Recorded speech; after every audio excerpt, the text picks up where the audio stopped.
Hi guys, it's Miss McManus here. I want to talk to you about a really important part of emotional health, which is called grief.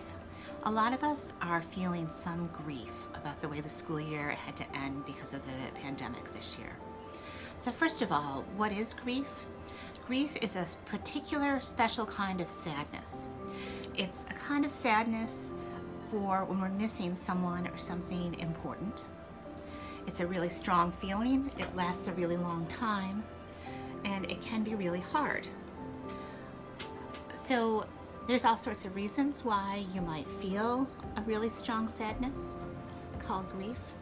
I know I'm feeling it because I miss all of you. Even though it lasts a long time, in that long time, grief can feel all sorts of different ways. So sometimes it can feel really, really sad. Other times it can make us feel really angry. Other times it can make us feel really depressed, meaning not so much that we're really sad, but that we don't feel anything at all and we don't care about anything at all. So all of those are natural and honorable ways to feel if you're really missing school or your friends or grieving for some other reason. There are some things that we know do make grief a little bit easier to live with. So the first thing is to pay attention to where you are in the present. So I want you to take a minute and answer for yourself the question, how are you right now? If you were going to score yourself on a score from 1 to 5, where 1 was the worst day you ever had and 5 was the best day you ever had, what kind of day are you having today? So then I want you to think about a few questions about the school year, if, like me, you have some grief about the way school ended too early this year. The first thing I want you to ask yourself is, what do you miss most about school? It could be something with your friends, or something special you got to do, or it could just be going to school every day and having a nice routine. I have a note with paper flower on it that one of my 6th graders, Shamso, made for me. It says, "You are the best, thank you for all you have done." And I usually keep it on my refrigerator because it cheers me up so much, but I brought it to show in this video because it's one of the things that I will hold on to remind me of the good parts of this year, which is the good times I had with some of my students. Now I want you to get ready to tell something you're proud of that you did this school year.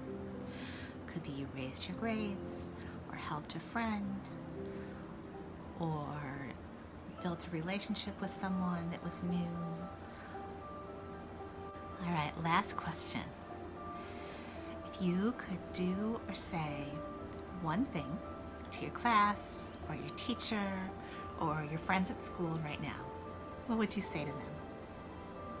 So, grief is hard, and missing school is hard, but the good thing is all of us are strong people. So I want you to think about one thing that you're proud of, one way you're strong right now. Could be you've been helping around the house, could be you've kept up with your schoolwork, could be you've stayed positive even though things have been hard. Could be you're the funny one who cracks up your friends when you're on Messenger together. We want to have something that reminds us of this school year, that it was hard but that we were strong, and to help us remember the good parts and kind of console us for what we lost. You could do all sorts of different things. One thing that I know how to do, and I've done other times when things are hard, is make a friendship bracelet.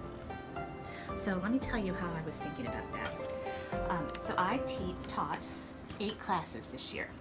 So the first thing I did was choose a color for each class. I'm going to tell you a little bit about them. So for my 4th grade class, I chose purple because they are strong, strong women who talk a lot about leadership.